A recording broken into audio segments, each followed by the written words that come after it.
wondering how to check ovulation? In this video, we'll be talking you through the top ways to track your ovulation during your menstrual cycle.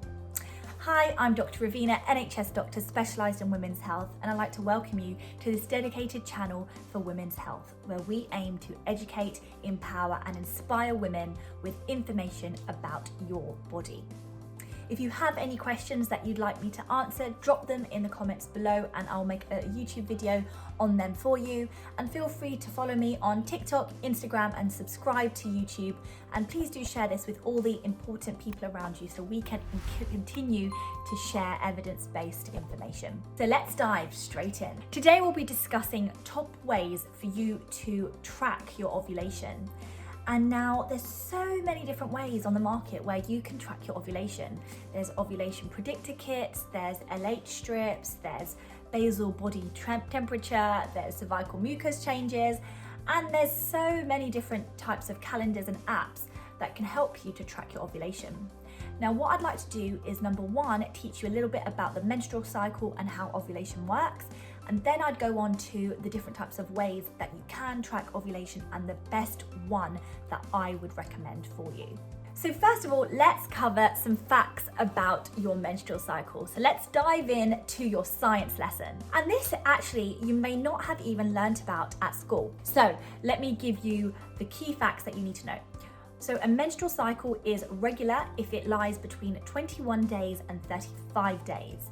Now, between each woman, there may be some discrepancy. One woman may have a longer cycle than someone else, and that may just be because that's the way you're made up, but it could also be because of underlying factors like PCOS or endometriosis or fibroids, and that can cause some irregularities with your periods. Now, if you have a cycle that is slightly irregular from month to month, that's also quite normal. So you might have a 21-day cycle one month and a 30-day cycle the next month.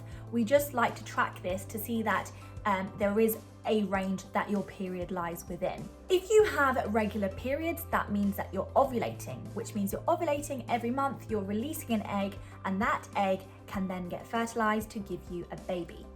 If you have irregular periods, we then assume that you're having ovulation irregularities, and we would like to try and regulate this as much as possible so that we can help predict when your ovulation may be.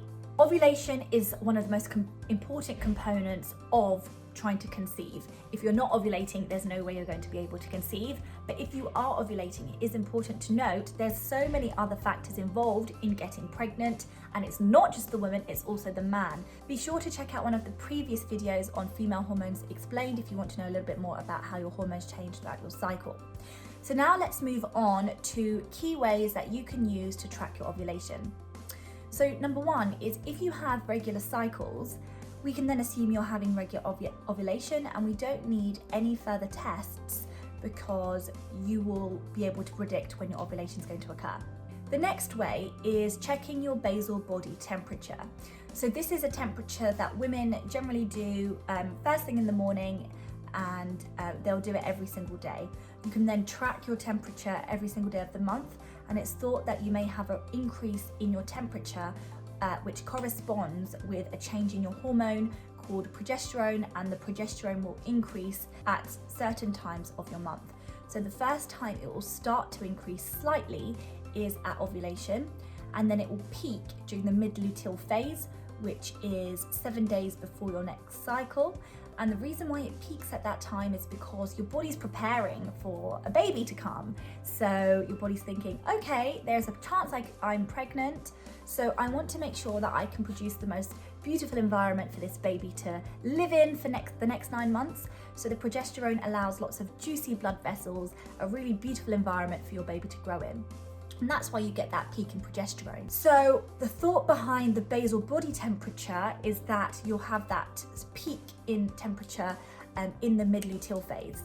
Now, it's actually not that useful for that particular month if you do get a peak, because of course you're now post-ovulation and you've missed your fertile window. It may be useful for subsequent cycles so that you know, okay, this is where my mid-luteal phase is, and so I know I've ovulated, which means my fertile window must be about 7 days before this point.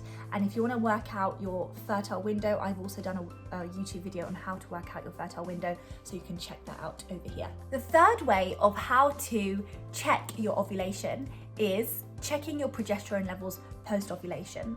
So you can also check your progesterone levels with a blood test.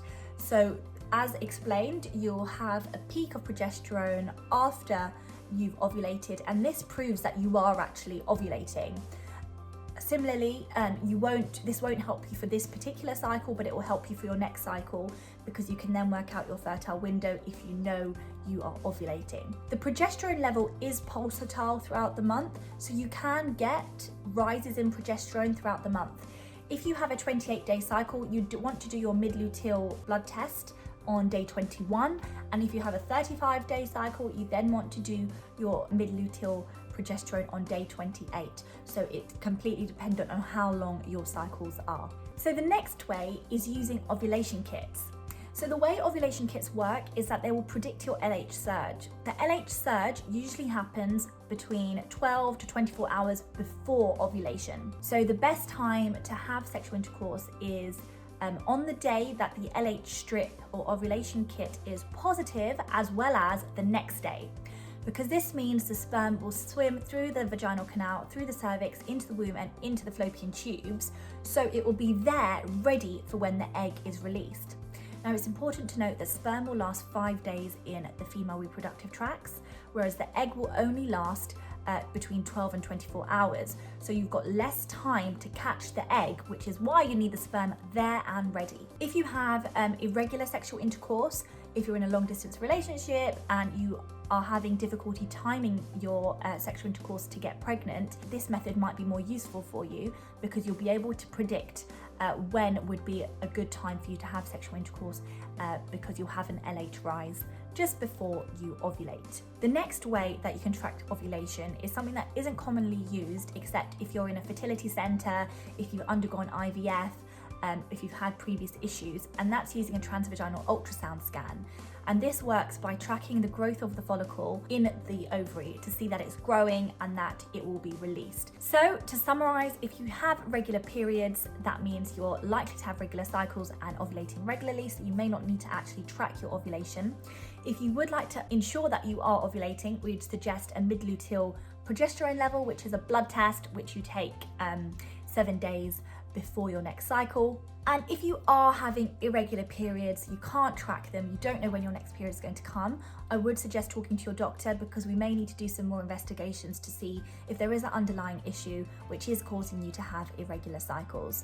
It is always important to identify any lifestyle factors, so eating too little, exercising too much, and I have done a video on irregular cycles in this series, so you can check that out too. If you have any questions, drop them in the comments below, and feel free to follow me on TikTok, Instagram, and subscribe to our YouTube channel, and share it with all your loved ones. Until next time, take care. Bye.